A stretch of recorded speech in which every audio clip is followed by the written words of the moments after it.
Grabe talaga ang pagsuporta ng kapamilya actor na si Jericho Rosales sa kanyang rumored girlfriend na si Janine Gutierrez.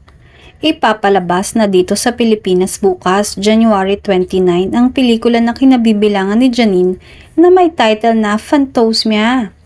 Makikita sa IG story ni Janine ang schedule ng movie at kung saan cinema ito mapapanood. Nirepost naman ito ng kanyang rumored boyfriend sa IG story din. Nagpapakita lamang ito ng todong suporta para sa aktres na simpleng paraan nito upang mag-promote ng pelikula ng rumored girlfriend.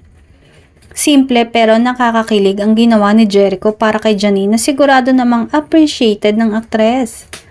Kamakailan nga lang ay nabanggit ni Janine sa isang interview na ang isa sa ugali na gusto niya sa lalaking mamahalin niya ay yung laging nakasuporta sa kanya. Yung katulad ng papa niya na anytime at anywhere na kinailangan niya ay gagawa ng paraan para sa kanya. Samantala, hindi na nga kaila ang relasyong meron gina Jericho at Janine at pinaghahandaan na din nila ang pag-announce nito sa publiko.